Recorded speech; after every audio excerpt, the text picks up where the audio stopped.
Shri Krishna Govinda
जय श्री कृष्ण।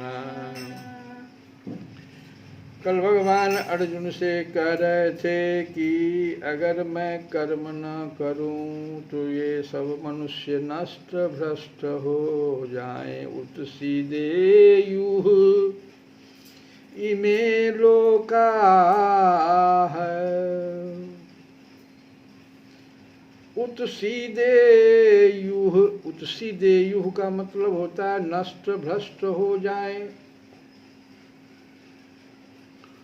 उत्सीदे युह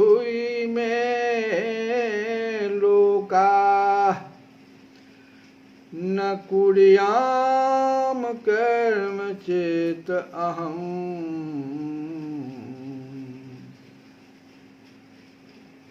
शंकरस्य च कर्ता श्यामोपहन्यामिमाः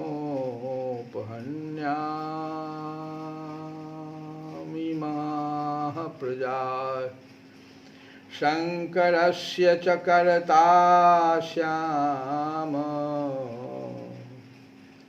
उपहन्यामिमाः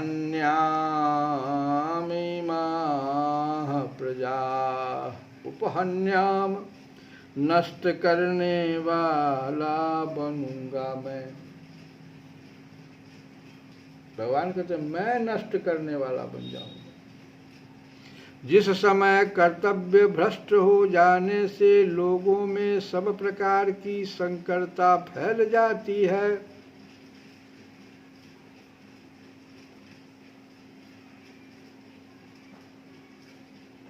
शास्त्र विधि का त्याग करके नियम पूर्वक अपने अपने धर्म का पालन न करने से सारी व्यवस्था बिगड़ जाती है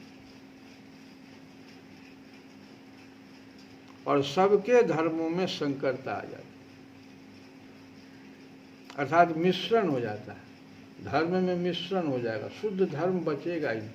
शुद्ध धर्म क्या हुआ? सभी वर्ण के लिए धर्म अलग है, आश्रम, जाति, समाज, स्वभाव, देश, काल, राष्ट्र और परिस्थिति की अपेक्षा सब मनुष्यों के अपने अपने पृथक पृथक पालनीय धर्म होते हैं।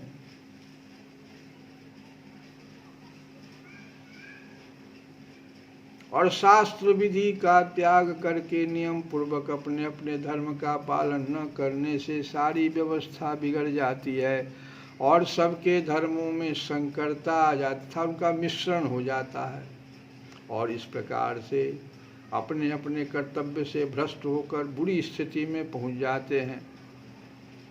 कहते हैं भगवान की जिस समय कर्तव्य भ्रष्ट हो जाने से लोगों में सब प्रकार की जब संकरता फैल जाती है, उस समय मनुष्य भोग परायण, उसमें क्या लक्षण आपको समाज में दिखाई पड़ेगा? समाज में, परिवार में, राष्ट्र में क्या दिखाई पड़ेगा?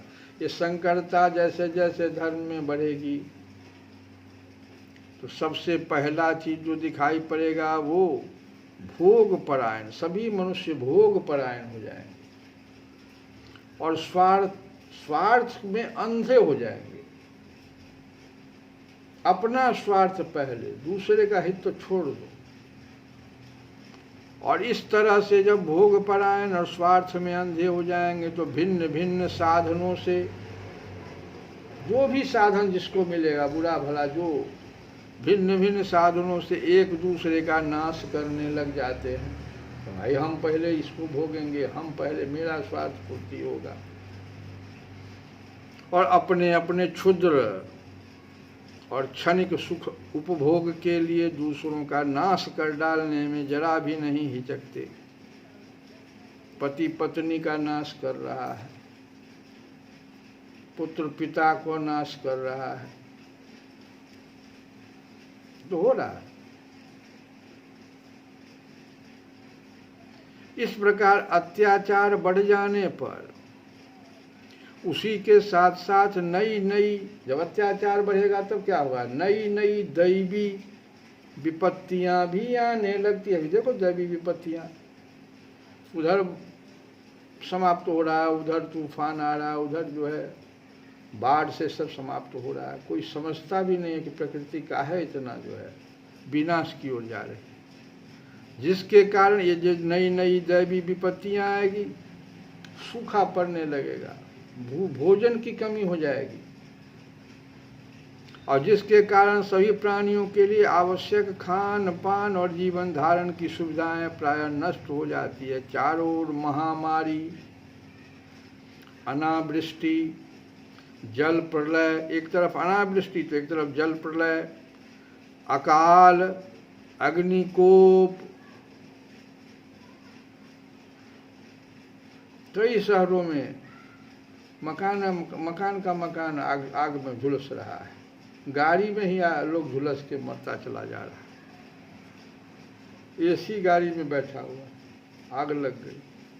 अग्निकोप, भूकंप, अभी अभी भूकंप हुआ 7.3, और उल्कापात आदि उत्पात होने लगते हैं। इससे समस्त प्रजा का विनाश हो जाता है। अतः भगवान ने मैं समस्त प्रजा को नष्ट करने वाला बनूं ये कहा। इसीलिए भगवान ने कहा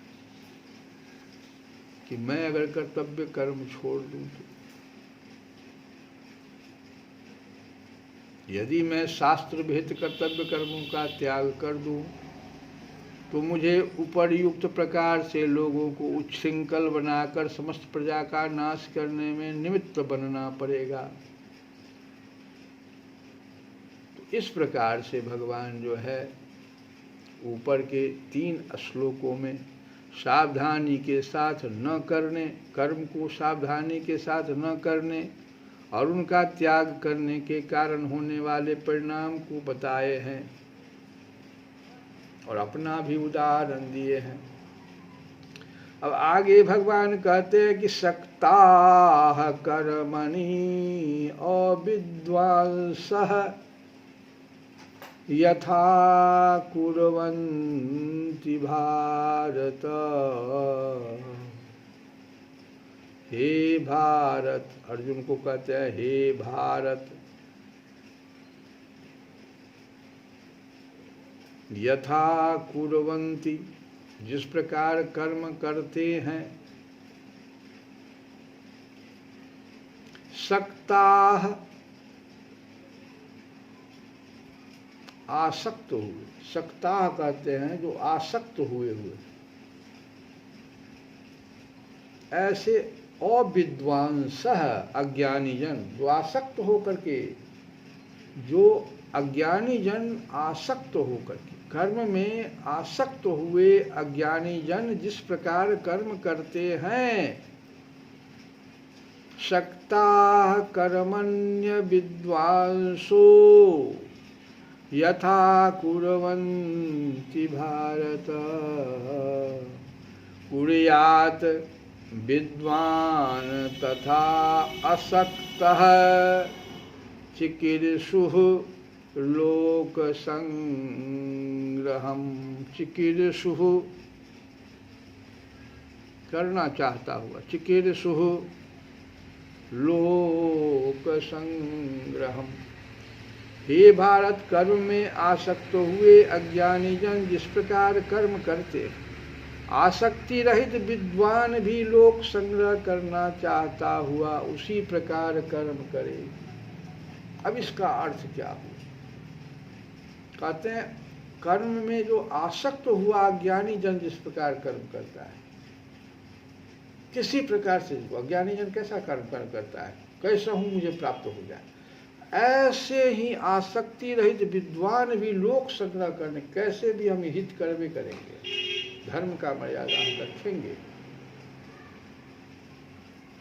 अपने अपने वर्ण आश्रम स्वभाव और परिस्थिति के अनुसार शास्त्र विहित कर्तव्य कर्मों का जो यहाँ पर कर्मणि पद आया है वो इसी का वाचक है, इसी को बता रहा है। तो कहते भगवान कि कर्म विषयक आसक्ति रहने के कारण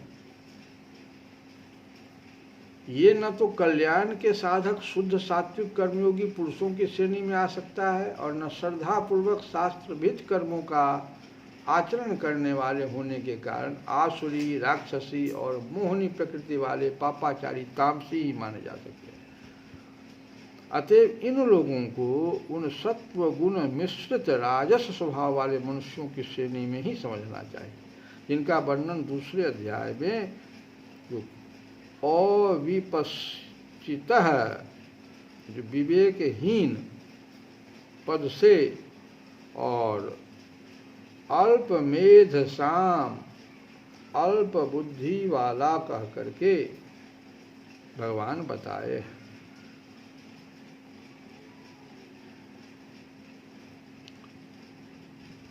बात क्या है, ये जो लोक संग्रह चिकीर्षु, यह अत्यंत ही विलक्षण, सर्वथा इच्छा रहित पुरुष में होने वाली इच्छा का क्या स्वरूप होता है, यह समझाया नहीं जा सकता। इतना ही कहा जा सकता है, उसकी यह इच्छा साधारण मनुष्यों को कर्म तत्पर बनाए रखने के लिए कहने मात्र की ही होती है। ऐसी इच्छा तो भगवान में भी रहती है, वास्तव में तो यह इच्छा ही नहीं है। अतएव यहाँ लोक संग्रह चिकीर्षु, यह भाव जो है दिखाया गया है। कहीं उसकी देखा देखी दूसरे लोग अपने कर्तव्य कर्मों का त्याग करके नष्ट भ्रष्ट न हो जाएं, इस दृष्टि से ज्ञानी के द्वारा केवल लोक हितार्थ उचित चेष्टा होती है। इसके अतिरिक्त उसके कर्मों का कोई दूसरा उद्देश्य नहीं होता है। ज्ञानी जन जो है, लोक संग्रह का मतलब यहाँ ये है कि उसकी देखा देखी दूसरे लोग करें और अपने कर्तव्य कर्मों का त्याग करके नष्ट भ्रष्ट न हो जाए, इतना ही उनका ये भाव रहता है। तो आसक्ति रहित विद्वान भी लोक संग्रह करना चाहता हुआ उसी प्रकार कर्म करे। यहाँ पर जो ये भगवान बता रहे हैं, इसको हम लोग और भी थोड़ा सा कल की कथा में समझेंगे। आज एक भजन सुने, और भजन भी गुरु वंदना से ही है।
श्री कृष्ण गोविंद हरे मुरारे, हे नाथ नारायण वासुदेवा।